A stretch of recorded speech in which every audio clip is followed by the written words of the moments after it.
The head of the world's largest asset manager starts his annual communication with the Russian invasion of Ukraine. Speaking of financials, guys, BlackRock CEO Larry Fink's annual letter out this morning, and the world's largest asset manager announcing the firm will make climate change a focus of all of its investment strategy. That's when BlackRock, the world's largest asset manager, filed an application for a spot Bitcoin Trust ETF.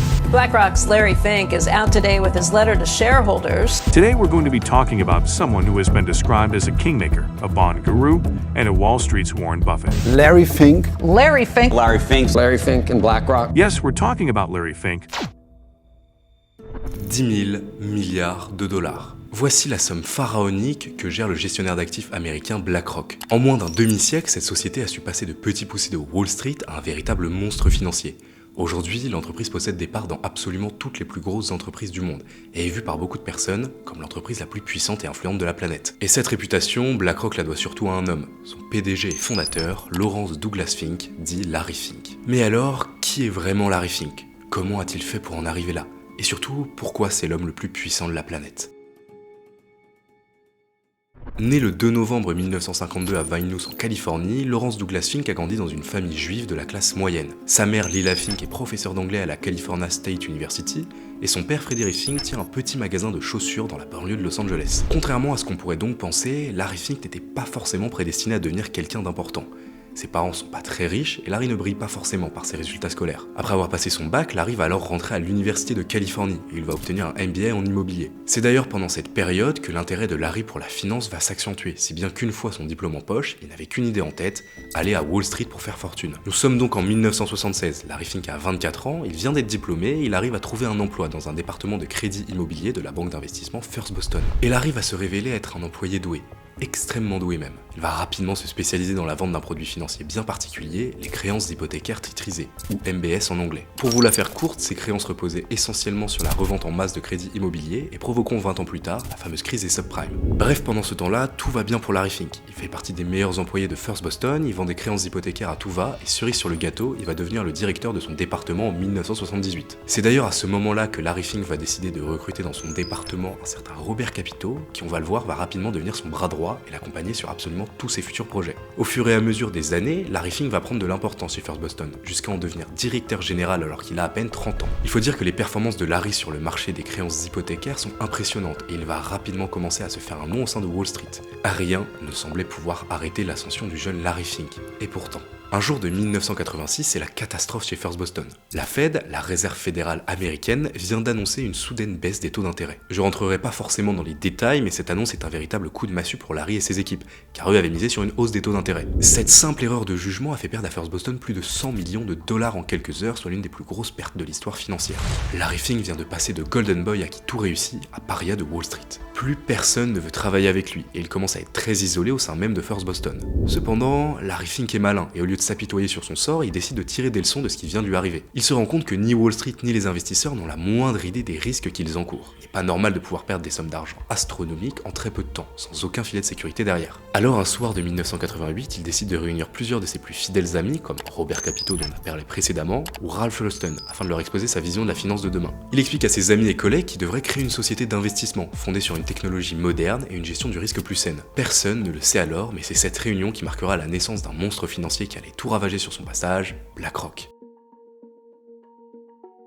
Le problème de Larry Fink, c'est qu'à cette époque, en 1988, il roule plus vraiment sur l'or. Sa réputation est ternie, il a besoin de financement afin de lancer sa société. Il va alors décider de s'associer avec deux des étoiles montantes de Wall Street, Stephen Schwarzman et Pete Peterson, qui avaient lancé 3 ans plus tôt en 1985 leur propre fonds d'investissement, Blackstone. Blackstone va alors accepter d'héberger la nouvelle entreprise de Larry Fink dans ses bureaux et de la financer avec un prêt de 5 millions de dollars en échange d'une participation de 50%. Étant donné la notoriété émergente de Blackstone, Fink et ses associés vont alors décider de baptiser leur société Blackstone Financial Management, surnommée BFM. Concrètement, BFM était une société d'actifs sous gestion, c'est-à-dire une entreprise qui se charge d'investir l'argent des professionnels ou de particuliers pour acheter un portefeuille diversifié. Vous donnez votre argent à BFM et eux se chargent de le faire fructifier. À ce moment-là, le but de BFM, c'est d'être une société d'actifs capable de gérer au mieux les risques en s'appuyant sur la technologie. Mais en réalité, à cette époque, l'objectif caché de Larry Fink et de ses associés, c'est surtout de créer une sorte d'intelligence artificielle gigantesque capable de prévoir n'importe quel mouvement sur les marchés financiers. Et c'est là que Charlie Halak rentre en jeu. Charlie Halak, c'est un Israélien de 24 ans qui vient à peine d'être diplômé diplômé qui va devenir en 1988 le premier employé de l'histoire de BFM. C'est notamment lui qui va paramétrer tout le système informatique de l'entreprise et surtout qui va créer le système Aladdin. Et là, faut que je fasse une petite pause rapide pour vous expliquer ce que c'est qu'Aladdin, car on va beaucoup en reparler durant cette vidéo. Globalement, Aladdin c'est une sorte de super ordinateur dopé à l'intelligence artificielle qui permet de minimiser les risques pour les investisseurs en prédisant à peu près n'importe quel mouvement sur les marchés financiers. Aladdin, c'est le génie dont avait besoin Larry Fink pour contrôler l'économie mondiale. Et grâce à Charlie Hallac, son rêve va devenir réalité. Car grâce à Aladdin, BFM va très vite fructifier et commencer à gérer plusieurs dizaines de milliards de dollars d'actifs au bout d'à peine quelques années.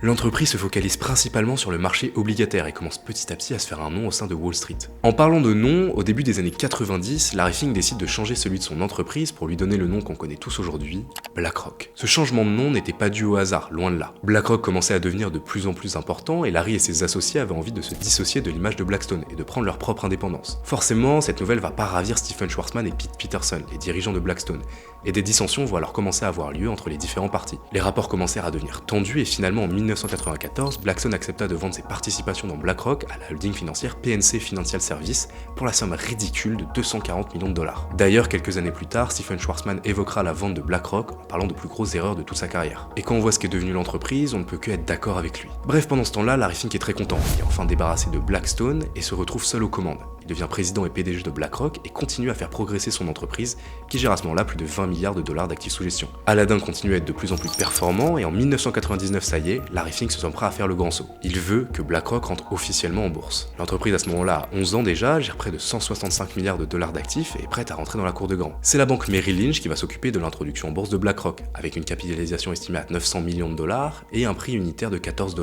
Pour vous faire un comparatif, aujourd'hui, une action BlackRock vaut près de 700 $ et sa capitalisation boursière est de plus de 100 milliards de dollars. Et un an à peine après son introduction en bourse, tout va s'accélérer pour BlackRock et Larry Fink. En effet, durant l'an 2000, la bulle internet explose et les capitaux se déplacent alors vers le marché obligataire, dont, rappelons-le, Aladdin est devenu le spécialiste. En quelques années, BlackRock passe alors de 160 à 320 milliards de dollars d'actifs sous gestion et se place parmi les plus gros gestionnaires d'actifs au monde. En 2006, Larry Fink apprend d'ailleurs que son principal concurrent, Merrill Lynch Investment Manager, est à vendre et il va alors sauter sur l'occasion. Il va envoyer son ami et associé de toujours, Robert Capito, pour négocier avec Merrill Lynch. Et ce dernier va se montrer extrêmement convaincant et agressif pour inciter les dirigeants de la banque de céder Merrill Lynch Investment Manager à BlackRock. Finalement, et après des mois de négociations, BlackRock fusionne avec la société d'actifs, passe alors de géant à titan de la finance, dépassant désormais la barre symbolique des 1000 milliards de dollars d'actifs sous gestion. Larry Fink est aux anges, mais ce qu'il ne sait pas encore, c'est que la plus grosse crise financière de ces 50 dernières années arrive et qu'elle va lui permettre de passer de maître de la finance à dieu du capitalisme.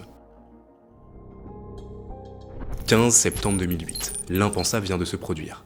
La banque d'investissement Lehman Brothers, quatrième plus grosse banque des US, vient de faire faillite. La même journée, Merrill Lynch est racheté en catastrophe par Bank America contre 50 milliards de dollars. La finance mondiale vacille et tout semble être sur le point de s'effondrer. Mais parmi ce désastre qui se profile, une entreprise reste debout.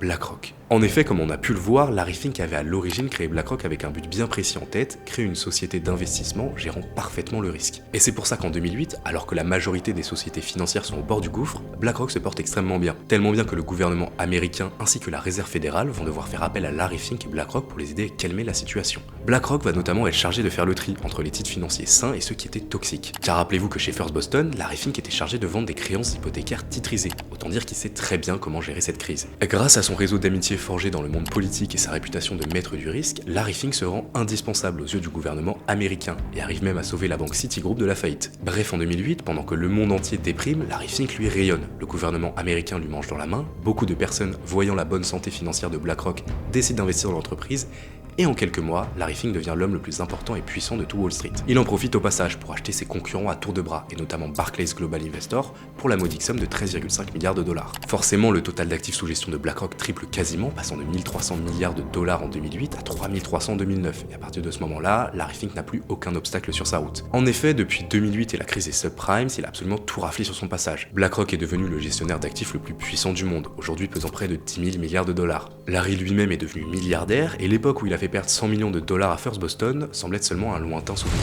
Mais la question à se poser, et à laquelle on va tenter de répondre, est la suivante. Larry Fink est-il l'homme le plus puissant au monde ? Depuis le début de cette vidéo, je vous ai présenté Larry Fink comme un excellent financier, qui a réussi à faire passer sa société de gestion d'actifs de modeste entreprise à un véritable mastodonte financier en quelques années. Mais des personnes comme ça, il en existe pas mal. Alors concrètement, qu'est-ce qui différencie Larry Fink des autres financiers de Wall Street ? Tout d'abord, Larry Fink est en relation avec quasiment tous les hommes politiques au monde, et on décrit souvent d'ailleurs BlackRock comme un gouvernement fantôme, qui dirige certains pays dans l'ombre. Et il faut dire que c'est pas totalement faux quand on voit l'influence que Larry Fink a sur la politique de nombreux pays. Car depuis qu'il a été appelé en catastrophe par la Fed en 2008, le gouvernement américain n'a cessé de demander de l'aide à Larry pour l'aider à gérer l'économie du pays. Ce fut par exemple encore le cas en 2020, lorsque Larry Fink et BlackRock furent à nouveau appelés en catastrophe suite à la crise du coronavirus. Et ce genre de geste, c'est bien la preuve que Larry Fink a su se rendre indispensable au sein de la politique américaine. Aujourd'hui aux États-Unis, s'il n'y avait plus Larry Fink pour réparer les pots cassés, l'économie du pays en prendra un sacré coup. D'ailleurs, beaucoup d'ex-employés de BlackRock sont partis travailler au gouvernement américain. On pourrait parler de Brian Deese, ancien directeur des investissements de BlackRock, qui dirige le Conseil économique national de Biden, ou bien Adewale Adeyemo, ancien conseiller personnel de Larry Fink et qui est désormais haut fonctionnaire au département du Trésor américain. Mais les États-Unis ne sont pas le seul pays dans lequel Larry Fink et BlackRock exercent leur influence. En France par exemple, Larry Fink a fortement influencé Emmanuel Macron afin que ce dernier change le système de retraite en passant d'un système de répartition à un système de capitalisation. Car avec un système de retraite par capitalisation, les entreprises comme BlackRock gagnent des milliards et des milliards de dollars. Donc hors de question pour Larry de se priver du potentiel financier que représentent les retraites françaises. Une petite réunion à l'Elysée et hop, c'était réglé. Plus récemment, c'est en Ukraine que Larry Fink a décidé d'exercer son influence en ayant réussi à négocier la reconstruction du pays une fois la guerre avec la Russie terminée. Et oui, entre les guerres et les crises, Larry Fink s'est toujours tiré profit des pires situations. Pour terminer, Larry Fink est également membre d'un certain nombre d'organisations non gouvernementales extrêmement influentes, comme le World Economic Forum, le Council on Foreign Relations, ou bien encore la société secrète Kappa Beta Phi dont j'ai parlé dans ma dernière vidéo. Vous l'avez compris, au niveau politique, Larry Fink est extrêmement influent, et on comprend mieux pourquoi certaines personnes comparent souvent Fink à un président non élu, et BlackRock à un véritable gouvernement fantôme. Mais il n'y a pas qu'au niveau politique que BlackRock et Larry Fink sont surpuissants, ce sont également de véritables maîtres au niveau économique.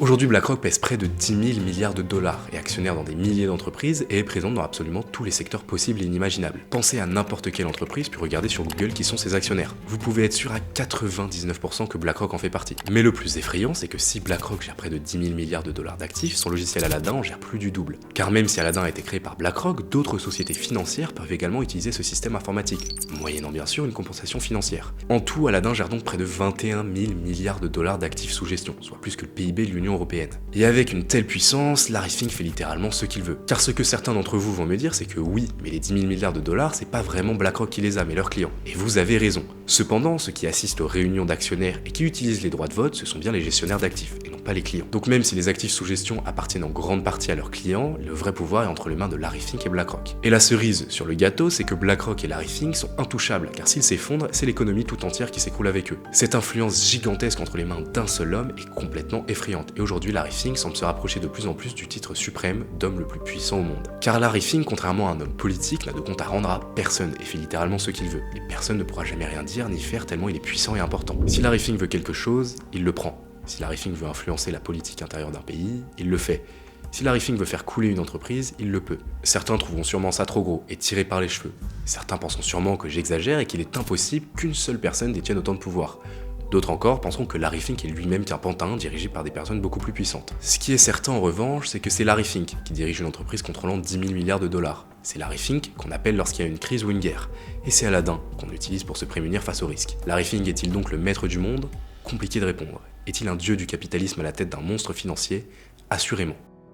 Merci d'avoir suivi cette vidéo jusqu'au bout, j'espère qu'elle vous aura plu. Larry Fink est un personnage très complexe et je trouve qu'on parle pas assez de lui au quotidien en comparaison au pouvoir qu'il détient. Cette vidéo n'a pas vocation à vous expliquer que Larry Fink veut devenir le maître de l'univers, mais seulement vous montrer la puissance que cet homme détient et les questions que cela pose d'un point de vue économique et politique. N'oubliez pas de vous abonner et de mettre un like si vous avez aimé la vidéo, et je vous dis à très bientôt pour réellement comprendre comment le monde marche.